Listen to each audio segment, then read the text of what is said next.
धियो यो नः प्रचोदयात्।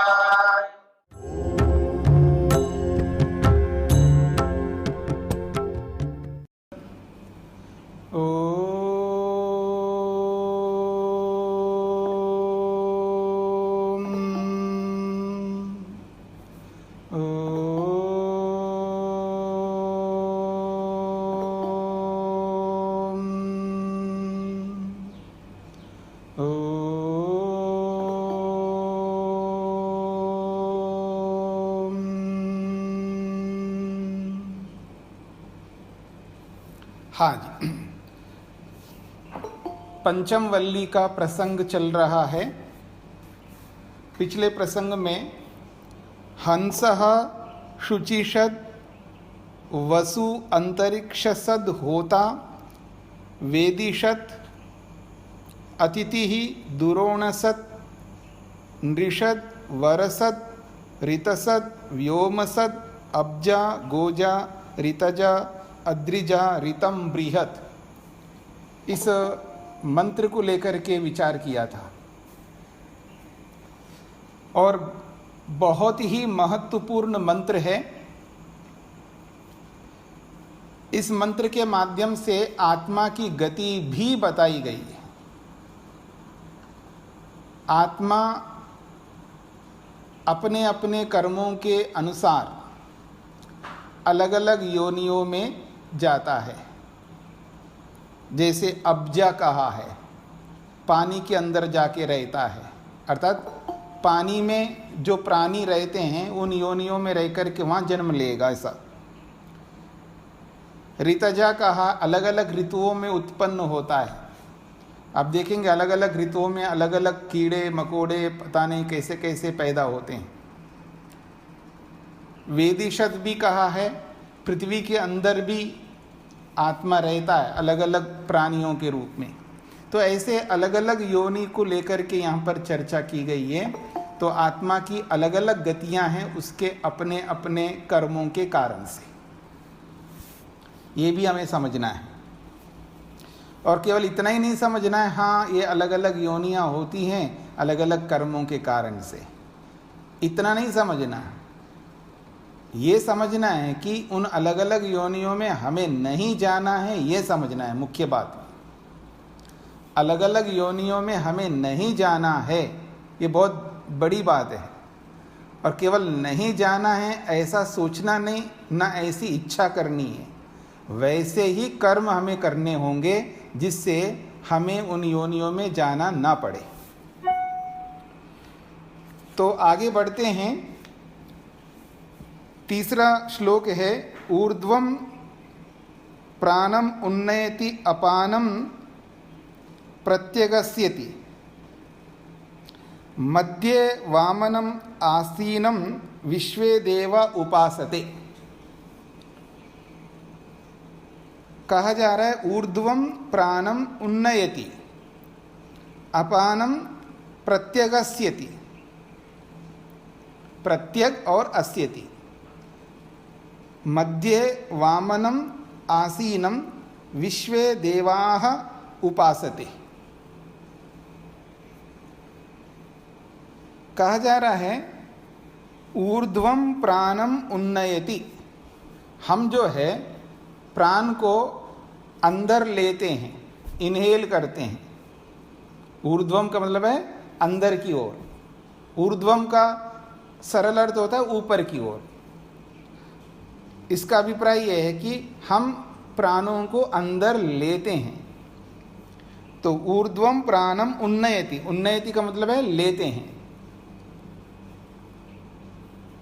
फिर कहा है अपानम प्रत्यग अस्यति, जो अपान वायु है, एक प्राण एक अपान, तो अपान वायु जो है उस अपान वायु को प्रत्यग अस्यति, प्रत्यग का मतलब नीचे की ओर, बाहर की ओर, अस्यति निकालते हैं। प्राण को ऊपर की ओर लेते हैं अर्थात प्राण को अंदर लेते हैं और अपान को बाहर निकालते हैं। ये पहली पंक्ति का अभिप्राय है। फिर कहा मध्ये वामनम आसीनम, मध्य का अर्थ है बीच में, सरल अर्थ है, और मध्य का यहाँ अर्थ है शरीर में। वामनम, वामन का अर्थ होता है छोटा सा। आपने पौराणिक कथाओं में एक अवतार का नाम सुना होगा, वामन अवतार। वामन अवतार का नाम सुना होगा। तो वामन का अर्थ होता है बहुत छोटा, सूक्ष्म।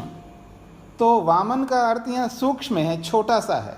तो मध्य वामनम, शरीर के अंदर बहुत छोटा सा स्थान है जिसको हृदयाकाश कहते हैं। ईश्वर का निवास का स्थान या आत्मा के निवास का स्थान, वो है वामनम। तो उस छोटे से स्थान में आसीनम, बैठे हुए आत्मा को या बैठे हुए परमात्मा को समझना है, हमें जानना है। विश्वे देवाः उपासते, विश्वे देवा, सारे के सारे देव, वो उस छोटे से स्थान में बैठे उस आत्मा की उपासना करते हैं, उसका आदर करते हैं, उसकी पूजा करते हैं। तो यहाँ आत्मा भी अर्थ ले सकते हैं और परमात्मा अर्थ भी ले सकते हैं। जब आत्मा अर्थ लेंगे तो विश्वे देवा का अर्थ होगा सारी इंद्रियां, मन सहित 11 इंद्रियां उस आत्मा की उपासना करते हैं, अर्थात उस आत्मा के सेवा के लिए तत्पर रहते हैं।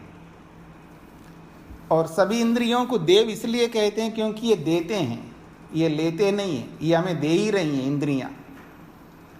कोई रूप ला करके दे रही है, कोई रस ला करके दे रही है, कोई गंध ला करके दे रही है, कोई स्पर्श ला करके दे रही है।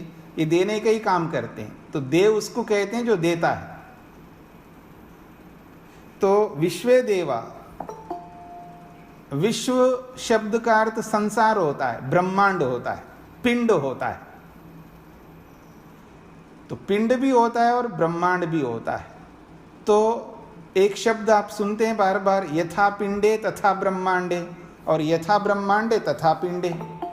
तो विश्वे देवा करते हैं हमारे पिंड में जितने भी देव है, यानी शरीर में जितने भी देव है, जितनी भी इंद्रियां हैं, वो सारी की सारी इंद्रियां उस आत्मा की उपासना करती हैं, अर्थात उस आत्मा की सेवा करती हैं।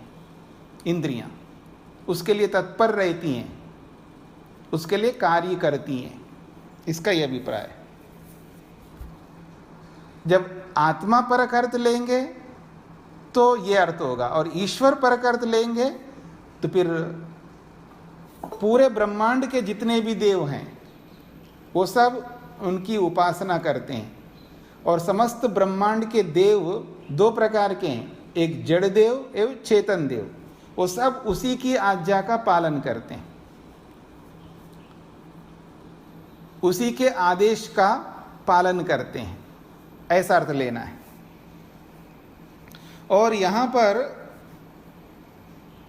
जब परमात्मा लेंगे तो ये अर्थ होगा, ये जो ऊपर की ओर हम प्राण लेते हैं, अर्थात प्राण अंदर लेते हैं, अपान को बाहर निकालते हैं, ये उसी के सहयोग से करते हैं। क्योंकि आगे पीछे भी आया था, ये सब किसके कारण से हो रहे हैं, तो परमात्मा के कारण से हो रहे हैं। और आगे भी कहेंगे, इससे अगले जो श्लोक आ रहे हैं उसमें भी कहेंगे यही बात। तो जब पीछे के प्रसंग को और आगे के प्रसंग को ध्यान में रख करके देखेंगे तो इस श्लोक का अर्थ भी यही लेना है कि ये जो प्राण अंदर लेते हैं, प्राण अपान को बाहर निकालते हैं, तो ईश्वर के कारण से ही ऐसे कर पाते हैं, अन्यथा हम ऐसा नहीं कर पाएंगे। हमें पता भी नहीं लगता कि हम ले रहे हैं और निकाल रहे हैं। अगर जागृत अवस्था में थोड़ा बहुत हमको पता लगता है, लेकिन जब सो रहे होते हैं तब क्या होगा, हम तो सो गए रात को। जब हम रात को सो गए हैं तो उस अवस्था में प्राणों को अंदर लेने का काम, प्राणों को बाहर निकालने का काम कौन करता है? हम तो सो रहे होते हैं, हमें तो पता ही नहीं। इसका अर्थ है ईश्वर की व्यवस्था से हो रहा है, यानी ईश्वर के कारण से प्राण हम अंदर ले पा रहे हैं, ईश्वर की व्यवस्था के कारण से ही अपान को बाहर निकाल पा रहे हैं। ये तो एक उदाहरण मात्र है, प्राण और अपान का तो उदाहरण मात्र हैं। जो भी हम अपने शरीर के अंदर ग्रहण करते हैं वो सब ईश्वर की व्यवस्था के कारण से, और जो भी शरीर से बाहर निकालते हैं वो भी ईश्वर की व्यवस्था के कारण से। मल मूत्र त्याग करते हैं, बहुत कुछ बाहर निकालते हैं हम अपने शरीर से, वो भी ईश्वर की व्यवस्था से। और बहुत कुछ हम अपने शरीर के अंदर ग्रहण करते हैं वो भी ईश्वर की व्यवस्था के कारण से। ऐसे उस ईश्वर को क्यों भूले हुए हैं हम, क्यों उसको भुला रहे हैं? जो कि विश्वे देवा उपासते, विश्व के सारे देव उसकी उपासना कर रहे हैं, तो हम क्यों पीछे रहे? हमें भी तो उसकी उपासना करनी है। ये इसका अभिप्राय लेना है। अस्य विस्रंसमानस्य शरीरस्थस्य देहिनः देहाद् विमुच्यमानस्य किमत्र परिशिष्यते एतद् वै तत्। अस्य विस्रंसमानस्य शरीरस्थस्य देहिनः देहात् विमुच्यमानस्य किम अत्र परिशिष्यते एतद् वै तत्। पहली पंक्ति में आत्मा के ये सब विशेषण है। अस्य ये सर्वनाम है आत्मा के लिए। और कैसी आत्मा है, कैसा आत्मा है? तो कहा शरीरस्थस्य, जो शरीर में विद्यमान है। देहिना, जो देह को धारण करने वाला है। तो देहिना शरीर को धारण करने वाला, शरीरस्थस्य शरीर में रहने वाला, विस्रंसमानस्य बाहर निकलता हुआ। जब मृत्यु हो रही होती है तो क्या होगा? तो विस्रंसमानस्य शरीर से बाहर निकलने वाले, अस्य इस आत्मा का, देहात विमुच्यमानस्य, दूसरी पंक्ति में उसी को स्पष्ट कर दिया।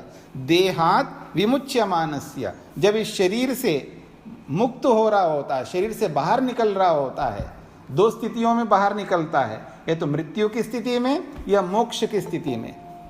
तो देहाद विमुच्यमानस्य, शरीर से बाहर निकलते हुए इस आत्मा का, किम अत्र परिशिष्यते, क्या बचा रहेगा? जब आत्मा ही निकल गए यहाँ तो कुछ नहीं बचेगा। जब इस शरीर में आत्मा रहता है तो सब कुछ होता है। प्रेम होता है, ईर्ष्या होती है, झगड़ा होता है, सब कुछ होते हैं जब आत्मा शरीर में रहता है। माता पिता भाई बहन सारे संबंधी, जितने भी रिलेशन में जितने भी हमारे साथ जुड़े हुए लोग हैं, वो सब उनके आसपास में रहते हैं। सब लोग उसके साथ देते हैं, सब लोग वादा करते हैं, प्रतिज्ञाएं करते हैं, शपथ लेते हैं।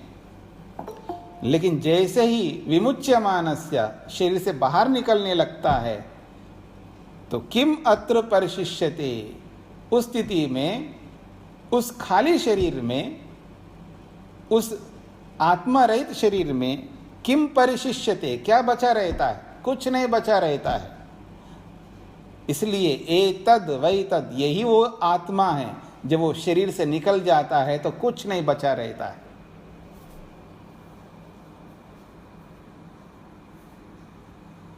और ऐसी स्थिति में हमें ये समझना है कि जब आत्मा शरीर से निकल रहा है तो उस शरीर के साथ हमारा कोई संबंध नहीं रहेगा। जब तक शरीर में आत्मा रहता है तब तक ही संबंध रहेगा आत्मा के साथ। तभी तक वो पिता है, माता है, पति है, पत्नी है, भाई है, बहन है, गुरु है, विद्यार्थी है, पड़ोसी है, जो भी हमारे निकट के जो भी हम संबंध जोड़ के रखते हैं, वो सारे के सारे संबंध जो है शरीर में रहने तक ही है। और जैसे ही आत्मा शरीर से बाहर निकलता है, किम अत्र परिशिष्यते, कुछ नहीं बचा रहता है, हमारा कोई संबंध नहीं रहेगा। इसलिए उस आत्मा के विषय में कुछ भी नहीं सोचना है हमें। और विशेषकर तो दुख मनाना नहीं है, मातम नहीं बनाना है, दुखी नहीं होना है। शरीर में रहने तक ही संबंध है, शरीर में रहने तक ही हमारी जिम्मेदारी है, हमारे कर्तव्य है। शरीर से निकलने के बाद कोई कर्तव्य बचता नहीं, उसके लिए कुछ नहीं सोचना है और हमारे सोचने से कुछ नहीं होने का। क्यों? क्योंकि उसके जैसे कर्म होंगे, उन कर्मों के आधार पर ही उसका जन्म होगा। हम कितनी प्रार्थना करें उस व्यक्ति के लिए, उसकी सद्गति हो, वो हो, ये हो, कुछ भी बोलते रहना, हमारे बोलने से, हमारे कहने से, हमारी भावना से कुछ नहीं होगा। उसके जैसे कर्म होंगे, उन कर्मों के अनुसार ही उसको अगला जन्म मिलेगा। कभी कभी किसी की मृत्यु हो जाती है तो हमें भी कई बार उनको कुछ बताना पड़ता है, पर मैं तो यही बताता हूँ उनको कि जी अब जो हो गया, जो भी बोलना होता है उसमें एक शब्द ये भी जोड़ता हूँ, उनके जो भी कर्म रहे, अच्छे कर्म रहे, क्योंकि हमें थोड़ा सा उनको सांत्वना भी देना होता है। आप उस पर आपके दुख थोड़ा धीरे धीरे कम होंगे, हम आशा करते हैं धीरे धीरे आप दुख से पृथक होते रहेंगे। जो भी शब्द बोलना बोलते हैं, उन शब्दों के साथ साथ धीरे से हम ये भी बोल देते हैं कि उनके जैसे कर्म हैं, उन कर्मों के अनुसार उनको जन्म मिलेगा, इसलिए उसके बारे में ज़्यादा ना सोच करके उनके इतिहास को देखिएगा, उन्होंने जो अच्छे कर्म किए हैं उनको याद करिएगा और वैसे कर्म करने का प्रयत्न करिएगा, उनके पद चिन्हों पर चलिएगा। ऐसे कुछ बातें उनको बोल देते हैं। ये नहीं बोलता मैं तो कि उनकी सद्गति हो जाएगी, वो अच्छे वो होगा, उनके कर्मों के अनुसार होगा।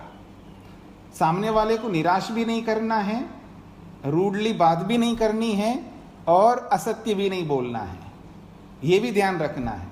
तो ये सब ध्यान रखते हुए हमको ये करना है कि जब जैसे कर्म हमने किए, उन कर्मों के आधार पर ही हमारा जन्म होगा, तो इसलिए हमारा ध्यान कर्मों पर रहे।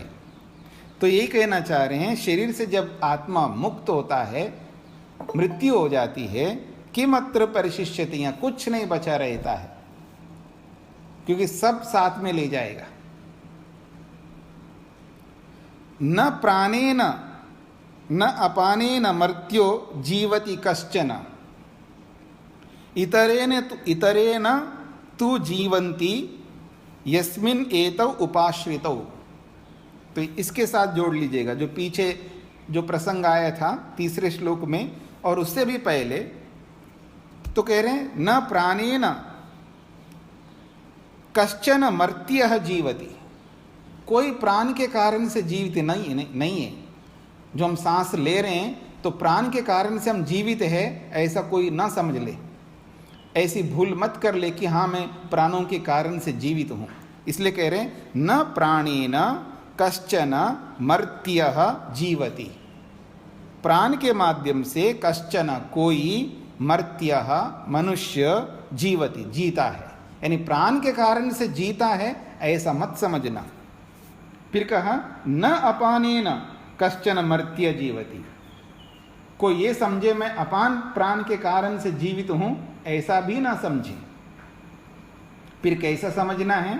तो कहा इतरेण तु जीवंती, दूसरे के कारण से जी रहे हैं। वो दूसरा आत्मा, हाँ आत्मा के कारण से जी रहे हैं हम लोग, और वो आत्मा स्वयं हम आत्मा भी है और वो आत्मा परमात्मा भी है। पर हमें परमात्मा को समझना है, प्रसंग परमात्मा का है यहाँ पर। तो इसलिए कि इतरेण तु जीवंती, उस परमात्मा के कारण से, वो इतर का मतलब भिन्न है, वो परमात्मा के कारण से हम जीवित रहते हैं। यस्मिन एतौ उपाश्रितौ, यस्मिन जिस परमात्मा में, एतौ ये दोनों प्राण और अपान, उपाश्रितौ आश्रित हैं, जिसके कारण से प्राण चल रहे हैं, जिसके कारण से ये अपान चल रहा है। ये प्राण और अपान दोनों जो चल रहे हैं, जिसके कारण से चल रहे हैं, उस परमात्मा के कारण से हम जीते हैं, हमारा जीवन चल रहा है, हमारा जीवन यापन चल रहा है, उसके बिना नहीं चल सकता। जिसके आश्रित ये सब है, प्राण, अपान, व्यान, उदान, समान, ये सब ये मुख्य है। प्राण और अपान जो है बहुत मुख्य है, इसलिए इनको दोनों को उदाहरण के रूप में प्रस्तुत किया जा रहा है। और इनका महत्व तब समझ में आएगा जब सिर पर कोई बात आ जाए। किसी को कितना ही कहो प्राणायाम करो, अपने श्वसन तंत्र को मजबूत रखो, ऐसा करो वैसा करो, समय नहीं मिलता, अनुकूलता नहीं बनती, वो ये बहुत सारी बातें सामने आती है, बहाने। लेकिन जब सिर पर आ जाता है ना, तो कोरोना का पॉजिटिव आ गए जी, क्या कर रहे हो, प्राणायाम कर रहे हैं, तब समझ में आता है। स्वामी जी एक क्वेश्चन पूछूं? हाँ जी। स्वामी जी नमस्ते। स्वामी जी, ये आत्मा को ही परमात्मा कहा क्या इस उपनिषद में? आत्मा परमात्मा को एक माना या आत्मा को परमात्मा कहा, या दोनों आत्मा परमात्मा अलग अलग माने हैं? आपको क्या समझ में आता है? मुझे तो तीसरा ऑप्शन समझ में आता है कि आत्मा अलग है परमात्मा अलग है, लेकिन आप इसमें कह रहे हैं प्राण और अपान दोनों आत्मा वो परमात्मा के अधीन है, परमात्मा के अधीन है, लेकिन इसमें आत्मा के अधीन बताया या प्राण परमात्मा के अधीन बताया? स्वामी जी मैं स्पष्ट करना चाह रही हूँ। मैं क्या बता रहा हूँ आपको क्या पता लगा है?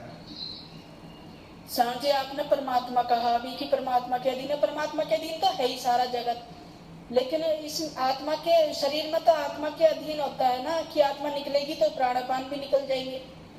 ये तो सही है, जब आत्मा निकलता है तो प्राण अपान भी निकल जाते हैं।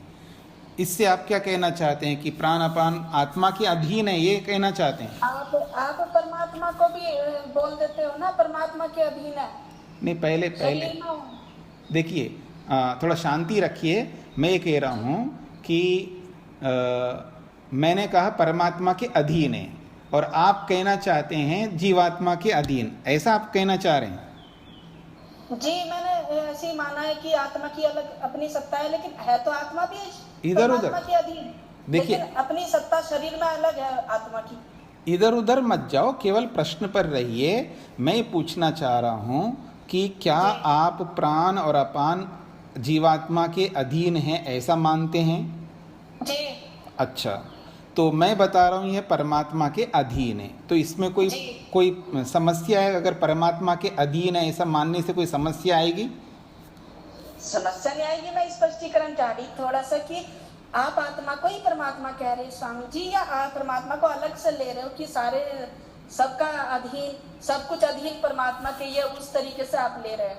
अच्छा, तो आप थोड़ा और ध्यान से सुनना, जब भी मैं बता रहा होता हूँ तो। हाँ जी, मैं कई बार सुनी हूँ ना, तो मैं कई बार ये दोनों बातों में मैं उलझ गई।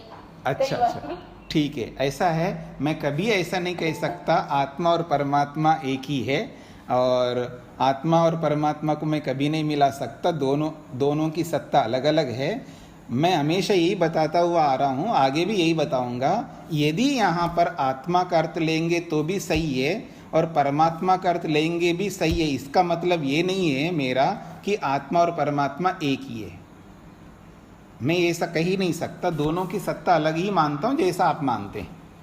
आपके मंतव्य से मेरे मंतव्य में कोई अंतर नहीं है, एक ही मानते हैं। आप भी अलग मानते हैं, मैं भी अलग मानता हूँ।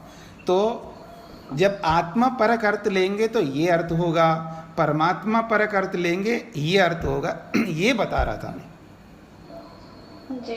ठीक है जी। ये मैं उपनिषद का स्पष्टीकरण चाह रही थी कि इस उपनिषद में कहीं ऐसा तो नहीं है कि आत्मा को परमात्मा मानो? नहीं, ये नहीं मानते, आत्मा को ही परमात्मा नहीं मानते, ये व्याख्या करने वाले मानते हैं जी। व्याख्या करने वाले अगर, क्योंकि जो भी व्याख्या करता है वो अपने अनुकूल करता है। जी जी अगर कोई ब्रह्मचारिणी है या ब्रह्मचारी है तो वो किसी को देखेंगे तो वो अपने ब्रह्मचर्य के अनुसार उनको अपना अर्थ करते रहते हैं। गृहस्थी गृहस्थ के अनुसार करते हैं, वानप्रस्थी वानप्रस्थी के अनुसार करते हैं, सन्यासी सन्यासी के अनुसार करते हैं। सब लोग अपने आप को ध्यान रख करके करते हैं ना जी। पर वो मैं ऐसा नहीं करना चाह रहा हूँ। मैं ये कहना चाह रहा हूँ जहाँ जैसा प्रसंग है वैसा अर्थ करना है। जी। तो यहाँ पर दोनों का अर्थ ले सकते हैं, आत्मा परक भी ले सकते हैं और परमात्मा परक भी ले सकते हैं। तो परमात्मा परक अर्थ लेंगे तो अलग उसका अर्थ निकलेगा, और आत्मपरक अर्थ लेंगे तो अलग अर्थ निकलेगा। ठीक है जी। जी स्वामी, धन्यवाद। तो हाँ हाँ जी नमस्ते स्वामी जी। अभी से पहले वाले श्लोक में आपने बोला था जब किसी की मृत्यु हो जाती है, हम जैसे आपने बोला कि हम बोलते हैं कि आत्मा उसकी, परमात्मा उसकी आत्मा को सदगति दे या उसको स्वर्ग में दे दे, तो ये सब बातें व्यक्ति होती है, इसका मतलब इसको नहीं बोलना चाहिए। नहीं नहीं नहीं, परमात्मा के हर को कर्मों के अनुसार उनका मतलब फल देना है, उसके अनुसार उसको योनि प्राप्त करानी है। ऐसा है कि मेरा मंतव्य ये था कि हम भावुक होकर के बहुत सारे शब्द ऐसे बोलते हैं जिनका यथार्थता वैसी नहीं होती है। यथार्थता तो ये है ना कि अगर हम जैसे कर्म करते वैसा हमको फल मिलेगा।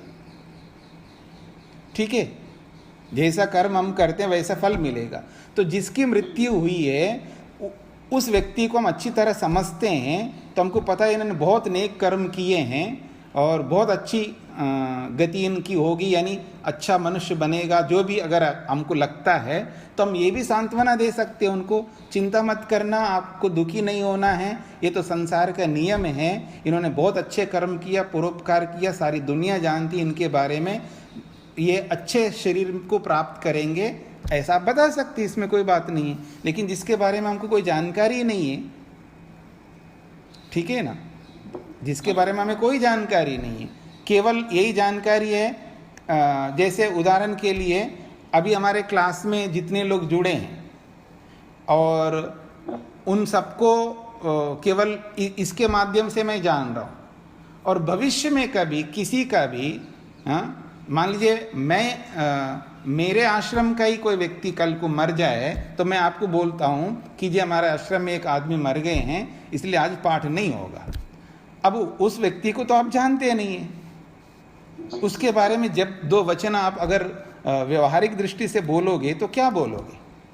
यही तो बोलोगे जी ये तो कोई बात नहीं, ये तो स्वामी जी ये तो दुनिया का नियम है, आप भी जानते हैं, आप बोलते भी हैं, तो अगर मैं दुखी हो रहा हूँ वो तो ठीक है तो आप यही कहेंगे जी उनके जैसे कर्म होंगे, उन कर्मों के अनुसार उनका जन्म मिलेगा, यही तो कहेंगे आप।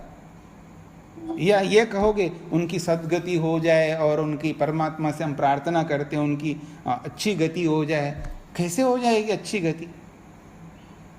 परंतु समाज में तो आमतौर पर ये सब ऐसे शब्द बोले जाते हैं, हरेक कोई बोलता है, मैंने देखा। तो आप तो खैर विद्वान आदमी है, स्वामी जी है, और मैं भी जब से पढ़ने लगी तब अपना योग दर्शन और कठोपनिषद ये अपना उपनिषद पढ़ने लगे तब हमें पता लगा कि सब चीज का कोई मतलब नहीं रह जाता, पर आमतौर में भाषा में तो यही प्रचलन में रहता ही है। जी जी, तो हम ये संभावना व्यक्त कर सकते उनके कर्मों के कारण से अच्छी सद्गति हो जानी चाहिए हमें तो कुछ, मेरे को तो कुछ पता नहीं है, तो मैं संभावना भी कैसे करूं? परंतु सामने वाला तो बहुत कुछ अच्छा अच्छा सुनने को पसंद करता है।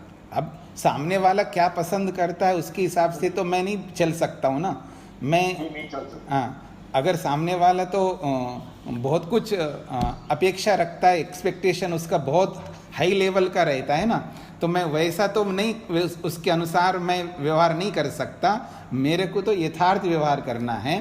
तो यथार्थता समाज में जैसे मैं हूँ और लोग हैं, नहीं, सभी ऐसी तरीके की भाषा बोलते हैं, मेरा नहीं, मेरा उसको वो सब व्यर्थ की बातें होती है, वो पूरी तो होनी नहीं है। परमात्मा ने अपनी न्याय व्यवस्था के अनुसार इनको न्याय करना है, परमात्मा ने तो। मेरा कहने का मतलब मेरा नहीं है, आप सबके लिए बोल रहा हूँ मैं, आप सबके लिए बोल रहा हूँ। सामने वाले को बुरा भी ना लगे और आप अपनी बात भी कह दें और उसको बुरा भी ना लगे, ऐसी भाषा का प्रयोग करते हुए सांत्वना देनी चाहिए। यथार्थता भी हो, सामने वाले को बुरा भी ना लगे और अच्छी बात कहे, गलत बात क्यों कहे, ये मेरा कहने का अभिप्राय है जी। आगे बढ़ते हैं। स्वामी जी एक छोटा सा प्रश्न मैं पूछ सकती हूँ? अभी प्रश्नोत्तर नहीं चल रहे हैं, प्रश्नोत्तर का जब समय आएगा तो प्रश्न पूछिएगा, अभी प्रश्नोत्तर का इसीलिए सूत्र में क्लियर करना था। हाँ बोलिए। ये जो चौथा वाला सूत्र बताया है ना, इसका अर्थ लिखा है, शरीर में रहने वाला देही जीवात्मा जब सरकने लगे, देह में से निकलने लगे, तो शरीर में क्या बच रहता है? यही जो बच रहता है, एतद बैतद वही वह आत्मा। ये जो दूसरा वाला आत्मा है, क्या इसका नाम, इसको परमात्मा से लिया जाएगा मतलब, या आत्मा या जीवात्मा क्या? तो जो मैं पढ़ा रहा हूं उसको समझने का प्रयत्न करिएगा। यहाँ आत्मा अर्थ भी ले सकते हैं और परमात्मा अर्थ भी ले सकते हैं, दोनों ले सकते हैं प्रसंग के अनुसार। जहाँ प्रसंग तो लेंगे तो दोनों में कंफ्यूजन हो रहा है ना, ऊपर जीवात्मा लिखा है, नीचे आत्मा लिखा है। तो आत्मा का अर्थ जीवात्मा भी, आत्मा का अर्थ जीवात्मा भी होता है और आत्मा का अर्थ परमात्मा भी होता है, लेकिन इस चौथे श्लोक में यहाँ तो आत्मा के लिए बात आई है, यहाँ जीवात्मा के ही बात आई है। यहाँ जीवात्मा सरकने लगेगा तो फिर जब वो चला जाएगा तो फिर तो कुछ बचेगा ही नहीं। ये कब की बात कर रहे हैं आप? सरकने लगेगा मतलब है, ये सरकने की बात किस बात के साथ जोड़ करके कर रहे हैं आप? मतलब जब किसी की मृत्यु होने लगती है, जब जीवात्मा निकलने लगता है जी, तब का रेफरेंस बता रहे हैं ना ये जी। हाँ, तब तो कुछ नहीं बचेगा, बचना भी नहीं चाहिए। जब आत्मा ही चला गए तो क्या बचेगा वहां पर?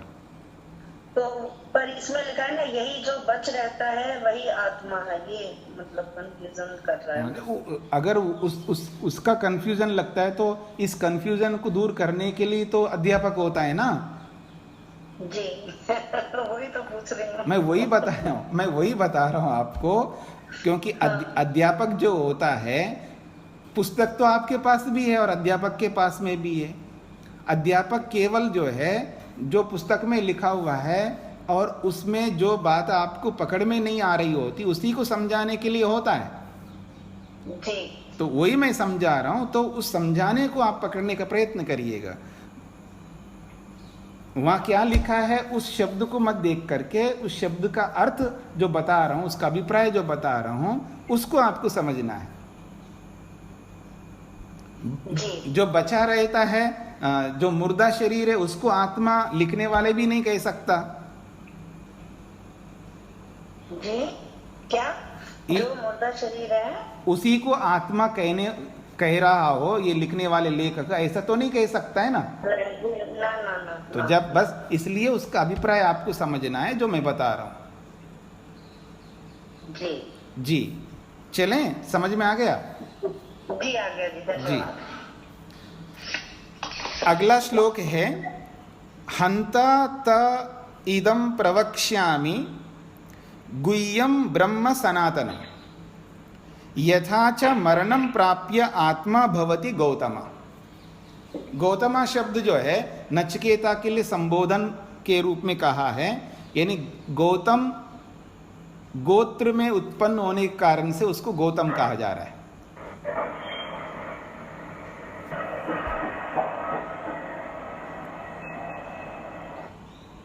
गौतम गोत्र में उत्पन्न होने के कारण से उनको गौतम नाम से संबोधित किया है। हे गौतम, हे गौतम कुल में उत्पन्न नचिकेता। हंता शब्द जो है, जब कभी विस्मयात्मक बात होती है तो भी हंता शब्द भी प्रयोग करते हैं संस्कृत में। हंता का मतलब ये मारना नहीं है और मारने वाला भी नहीं है। हंता ये जब बहुत अच्छा विस्मय आश्चर्यजनक कोई बड़ी बात होती है तब भी होती है, और या खेद वाली बात होती है तब भी होती है। तो यहाँ पर हंता शब्द जो है ये अच्छे अर्थ में लिया जा रहा है। हंता, अरे ये प्रसन्नता की बात है कि क्या प्रसन्नता की बात है? ते इदम प्रवक्ष्यामि, ते का मतलब है तेरे लिए, तुझे, इदम प्रवक्ष्यामि, ये बात मैं बताने जा रहा हूं। ये बात कौन सी बात? मरने के बाद क्या होता है, यही तो है प्रश्न, तीसरा प्रश्न नचिकेता का। तो हंता, अब आश्चर्य की बात है, तूने तो बहुत सारी बातें जान लिया, समझ लिया है, तो बड़ी बात है तूने इन सब बातों को जान लिया, समझ लिया, ये बहुत बड़ा आश्चर्य है मेरे लिए। ते इदम प्रवक्ष्यामि, अब तेरे लिए मैं इस बात को बता रहा हूं। और ये जो बात है सनातनम, बहुत सनातन है, बहुत पुराना है, और गुह्यम, बहुत सूक्ष्म भी है, ये छुपी हुई बात है। क्या है? ब्रह्म। ये ब्रह्म शब्द परमात्मा के लिए आता है, और ब्रह्म शब्द और लोगों के लिए भी आता है। यहाँ ब्रह्म शब्द ज्ञान के लिए, तो ब्रह्म, गुह्यम ब्रह्म, ये बहुत विशिष्ट ज्ञान है, ये ब्रह्म ज्ञान है, ये आत्म ज्ञान है। तो यहाँ पर ब्रह्म का अर्थ है ज्ञान, जानकारी, नॉलेज। तो ये एतद इदम गुह्यम ब्रह्म सनातनम, इदम यह बहुत सूक्ष्म छुपा हुआ सनातन बहुत पुराना ज्ञान है, ब्रह्म ज्ञान, आत्म संबंधी ज्ञान। क्या है वो? यथा च मरणम प्राप्य आत्मा भवति, मरने के बाद आत्मा क्या होता है, ये वाली बात। जैसे मरणम प्राप्य, मृत्यु को प्राप्त होकर के आत्मा भवति, आत्मा का क्या होता है, यानी आत्मा की क्या गति होती है। आपने पूछा था ना मृत्यु के बाद क्या होता है, ये आपने पूछा था, और इसको आप, मैं टालता गया, ये बात मत पूछो, ये बात मत पूछो, और कुछ पूछ लो, और जो चाहिए वो सब ले लो मेरे से, फिर भी तुम माने नहीं। आपने इसी रट पर लगे रहे कि मरने के बाद क्या होता है। तो क्या होता है ये बहुत सूक्ष्म बात है, गुह्यम है, बहुत गूढ़ बात है, और सनातनम, ये अनादिकाल से चला आ रहा है, और ये ब्रह्म यानी आत्म संबंधी ज्ञान है।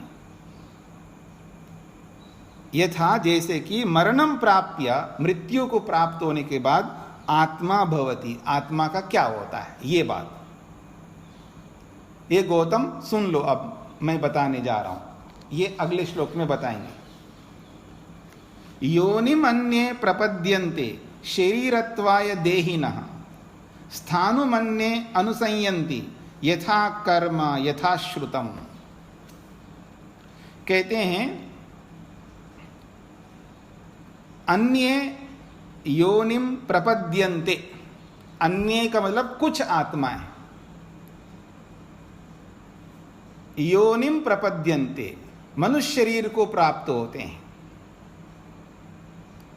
देहिनः शरीरधारी आत्माएं, देहिना शरीरधारी आत्माएं, शरीरत्वाय शरीरों को प्राप्त करने के लिए, अलग अलग शरीरों को प्राप्त करने के लिए, अन्य कुछ आत्माएं योनिम प्रपद्यन्ते मनुष्य योनि को प्राप्त होते हैं।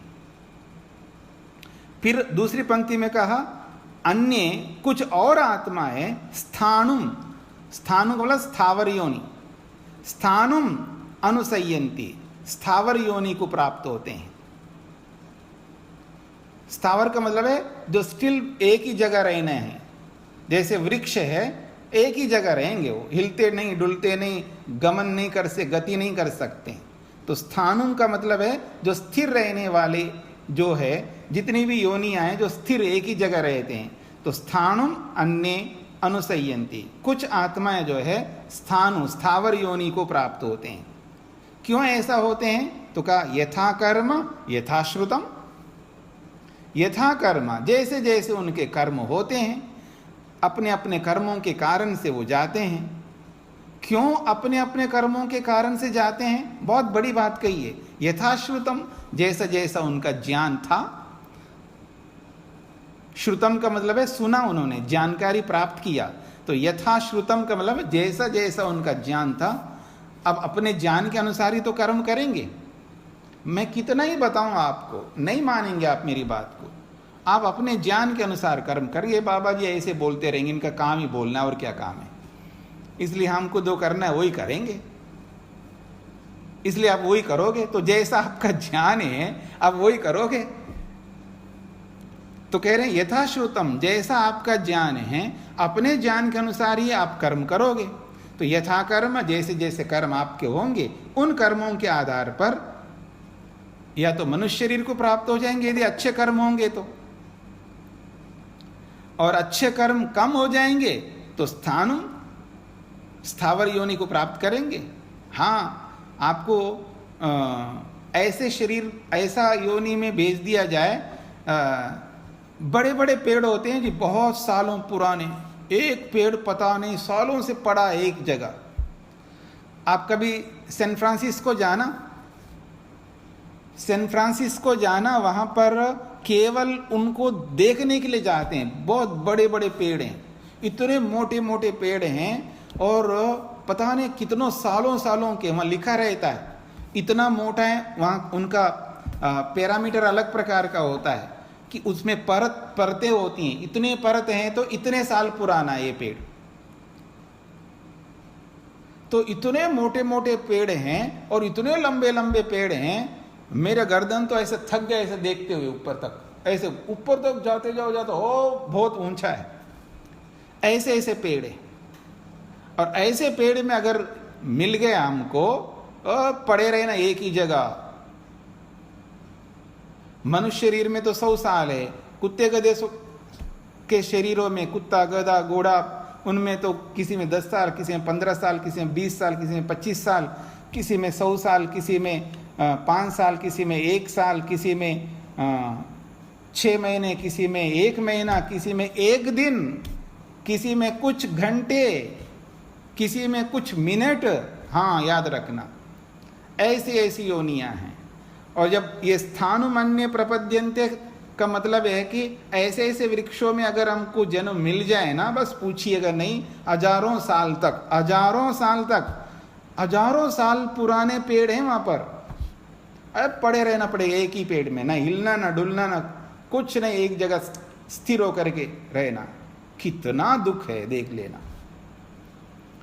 मरने के बाद क्या होगा ये समझना आसान नहीं है, इसलिए इससे टालते रहे।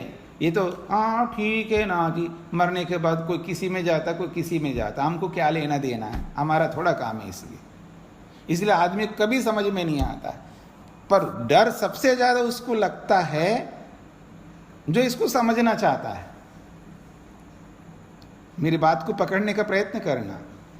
किसी को क्या पड़ी है इस बात से, ठीक है बहुत सारे लोग मर रहे हैं, अभी कोरोना के कारण से पता नहीं कितने लोग मर गए, लाखों लोग मर गए पूरे विश्व में, तो मर रहे हैं, ठीक है मर रहे हैं, हमारे को क्या पड़ी है, हमें कुछ नहीं, मतलब कोई बात नहीं है।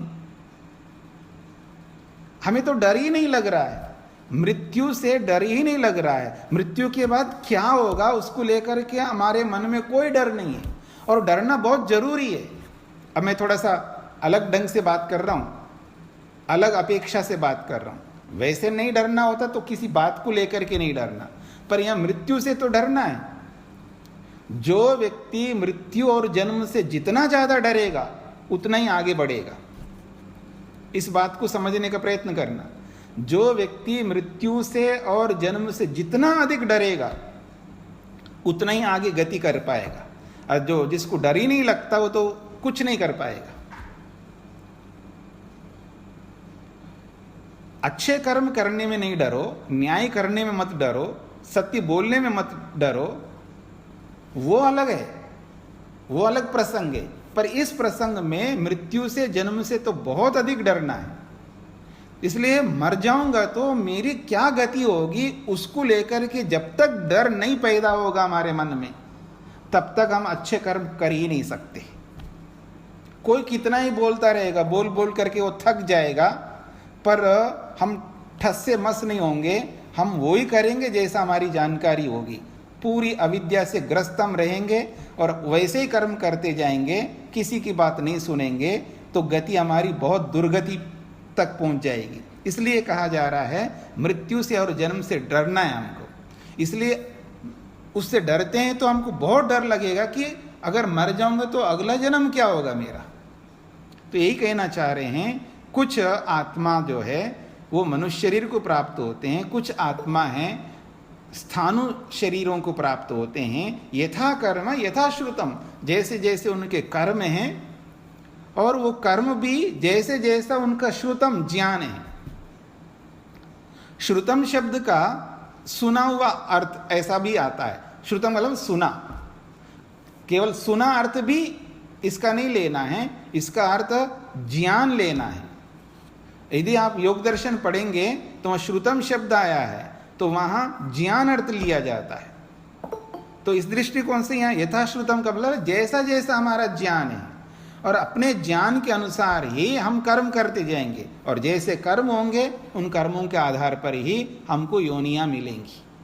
अब उन विभिन्न योनियों में नहीं जाना है तो हमें इस जन्म में, इस शरीर में बहुत संभल करके रहना होगा, अन्यथा बहुत मुश्किल हो जाएगा।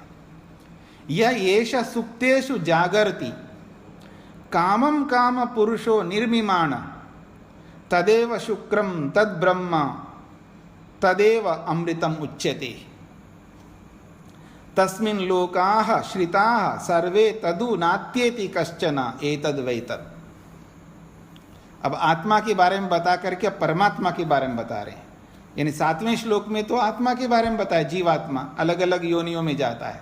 अब परमात्मा के बारे में बताया, यह एषा सुप्तेषु जागर्ति, यह ये जो परमात्मा है, सुप्तेषु जो सोए हुए हैं, हम सब सो जाते हैं, रात को सब सो जाते हैं, पर वो जागर्ति, वो जागता है, वो नहीं सोता परमात्मा। कामम कामम पुरुषा निर्विमान, वो कैसा है, वो ईश्वर पुरुषयात पुरुषा, इस ब्रह्मांड रूपी शरीर में वो विद्यमान होता है, इसलिए उस परमात्मा को भी पुरुष कहते हैं। और वो करता क्या है, कामम कामम निर्मिमाना। कामम कामम का मतलब है हमारी कामनाओं के अनुरूप वस्तुओं को, कामम कामम का मतलब प्रत्येक वस्तु को। और वो प्रत्येक वस्तु कैसी हैं, वस्तुएं हमारी इच्छाओं के मुताबिक है। क्या क्या इच्छाएं रखते, देखिए हम लोग दुनिया भर की इच्छाएं रखते हैं, और उन दुनिया भर की इच्छाओं को पूरा करने के लिए दुनिया भर की वस्तुएं परमात्मा ने बनाई हमारे लिए। तो कामम कामम, प्रत्येक वस्तु को जो हमारी कामनाओं से आधारित है, कामनाओं के कारण से वो प्रत्येक वस्तु निर्मिमाना, वो निर्माण करता है, हमारी कामनाओं के अनुरूप वो वस्तुओं का निर्माण करता है। तो जब दो बार एक ही शब्द दो बार आता है तो वो प्रत्येक ऐसा अर्थ निकलेगा। तो कामम कामम का मतलब प्रत्येक कामना के अनुरूप वस्तुओं को निर्मिमाण, वो निर्माण करता है। तदेव शुक्रम, ऐसा वो निर्माण करने वाला जो पुरुष है, परम पुरुष है, तदेव उसी को शुक्रम, शुक्र कहते हैं। शुक्र के बहुत सारे अर्थ होते हैं, एक अर्थ ले लीजिएगा आप लोग, वो शुद्ध है, निर्मल है, पवित्र है, परमात्मा बहुत पवित्र है। तद ब्रह्मा, उसी को ब्रह्म कहते हैं। तदेव अमृतम उच्यते, उसी को अमृत के रूप में उच्यते कहा जाता है। वही आनंद है, वही ब्रह्म है, वही शुक्र है, वही आनंद है। तस्मिन् लोका श्रिता सर्वे, तस्मिन् उसी परमात्मा में, सर्वे लोका सारे के सारे लोक, श्रिता आश्रित हैं। पृथ्वी लोक, अंतरिक्ष लोक, द्युलोक।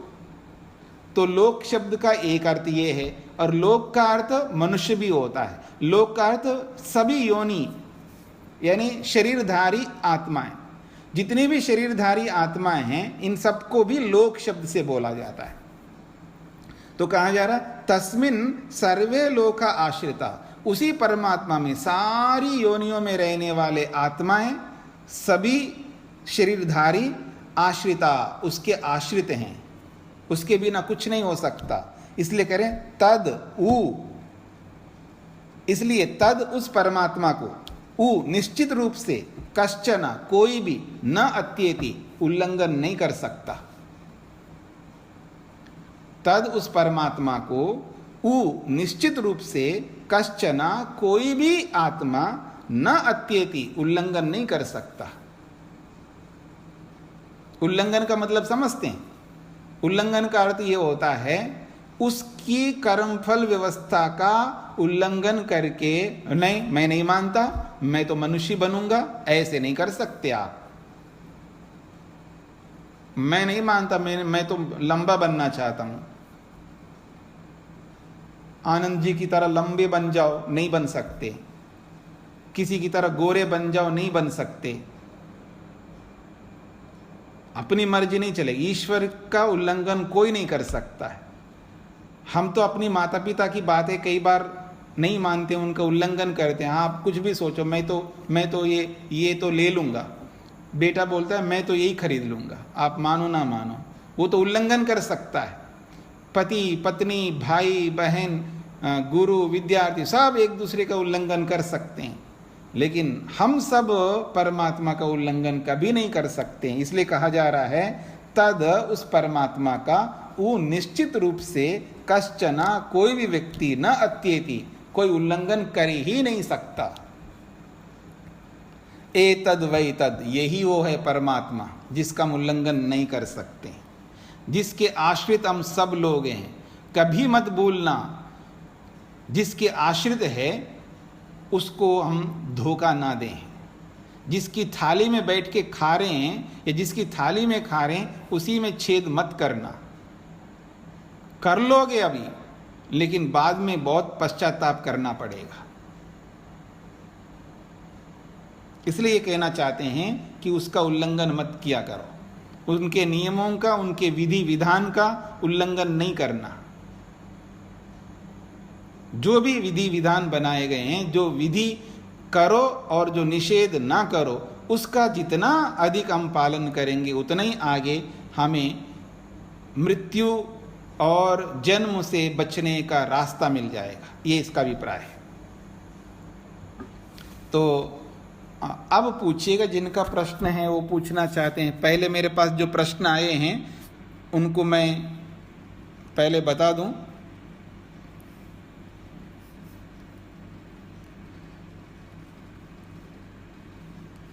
एक प्रश्न लिखा है कि जब आत्मा इस शरीर को छोड़कर जाती है तो वह अपने साथ संस्कार के रूप में क्या ले जाती है? मन बुद्धि अहंकार, जिसके कारण मनुष्य का अगले जन्म में जाति, आयु तथा भोग का चयन होता है। देखिए, जब आत्मा शरीर को छोड़कर के जाता है तो साथ में सारे के सारे संस्कार ले जाता है, जो भी संस्कार हमने अभी बनाया है, और जितने भी हमने कर्म किए, वो कर्म का एक अदृष्ट बनता है जो आगे जाकर के हमें फल देने वाला होता है। वो अदृष्ट ऐसे दिखाई नहीं देता है, उसको कहते हैं अदृष्ट।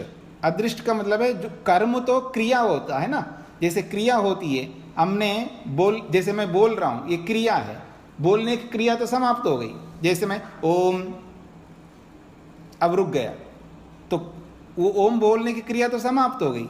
तो ऐसे ही मैं अच्छे वचन बोलूंगा तो वाणी रूपी जो कर्म मैंने किया वो तो समाप्त हो गया, लेकिन इस बोलने का एक ऐसा एक विशिष्ट बनता है जिसको कहते हैं वो अदृष्ट, उसका नाम रखा है अदृष्ट। उसी कारण से हमको फल मिलेगा। तो वो सारा का सारा अदृष्ट, यूं समझ लीजिएगा, उसका छाप मन पर पड़ता है।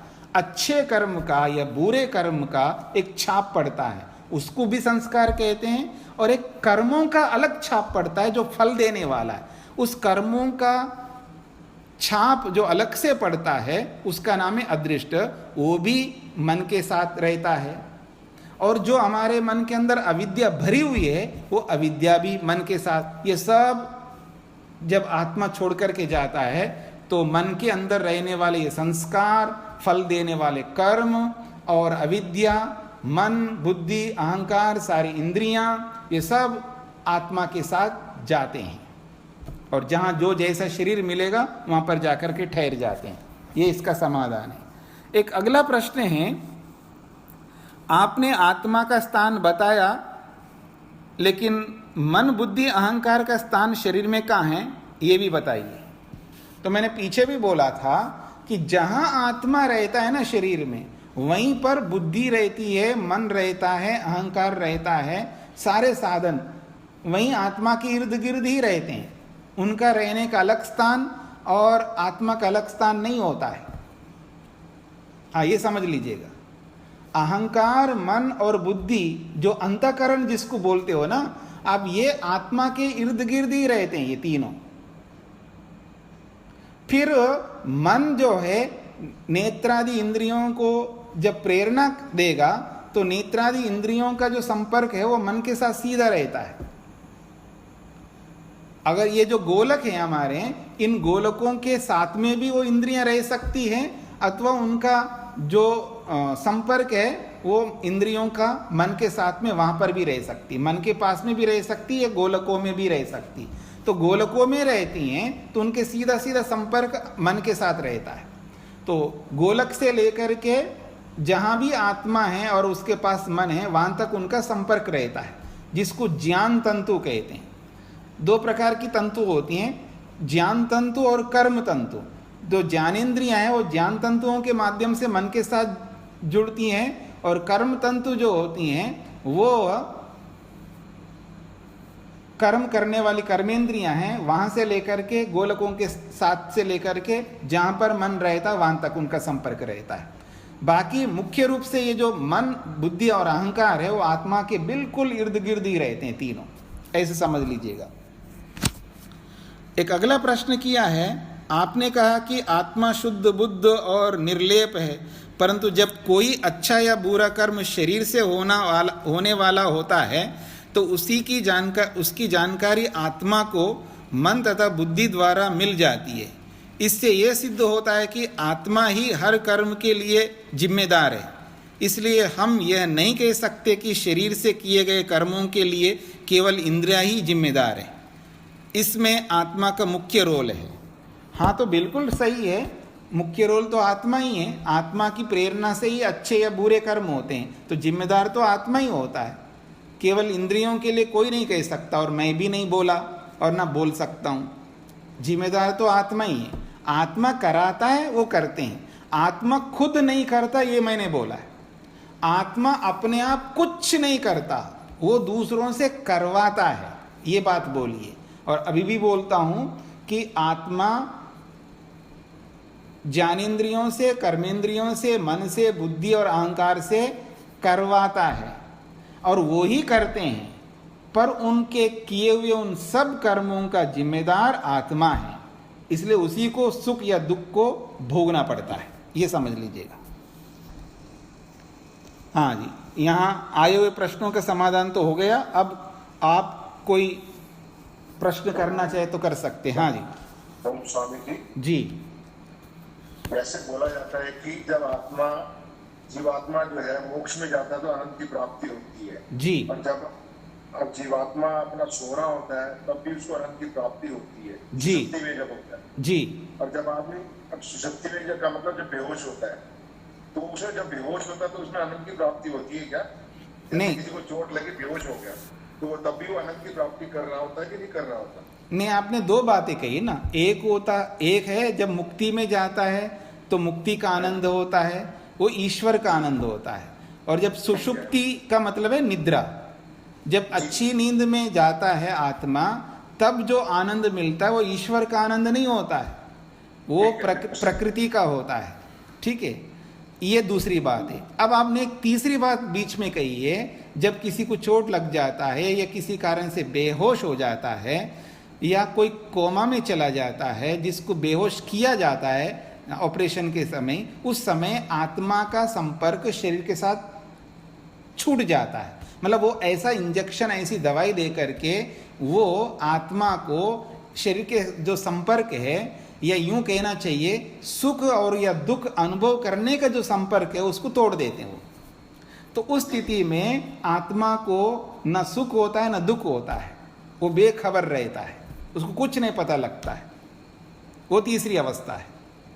अच्छा, वो बस दृष्टा बन के देख रहा होता है, कुछ नहीं देख रहा, उसको कुछ नहीं पता लगता है, देख भी नहीं रहा होता है। हाँ जी, जैसे पहले अवस्था में जैसे कहते हैं कि आत्मा मतलब बेसुध हो जाती है परमात्मा की स्थिति अपने स्थिति से, इसका यही अर्थ है, जैसे प्रलय अवस्था में आत्मा होता है वैसे ही बेहोश की अवस्था में होता है। इन दोनों अवस्थाओं में आत्मा को कुछ नहीं पता लगता है। ना दृष्टा का मतलब देखता है, अनुभव करता है, उसमें आत्मा को कोई अनुभूति नहीं होती है। जैसे एक जड़ वस्तु होती है ना, उसको कोई अनुभूति नहीं होती है, उसी जैसा प्रलय अवस्था में रहता है। और उसी जैसा बेहोश की अवस्था में रहता है। इसी से उभारने के लिए परमात्मा ने हम सबको सुअवसर दिया है।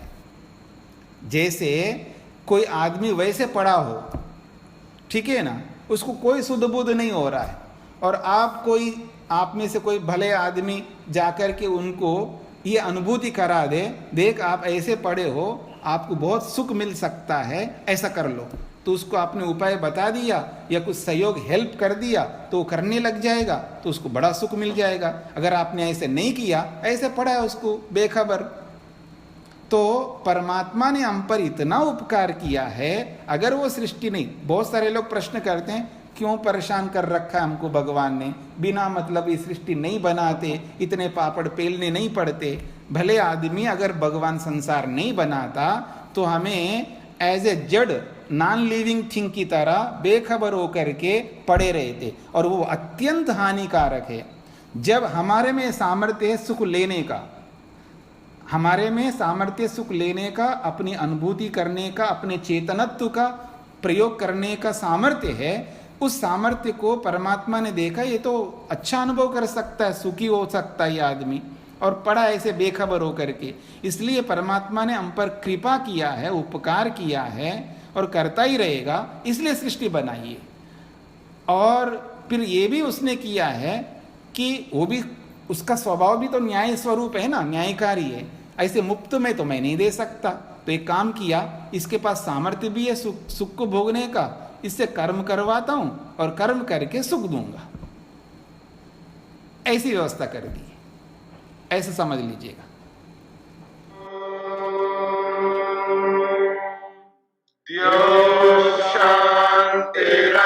शांतिरंतरिक्षं शांति पृथिवी शांतिरापः शांतिरोषधयः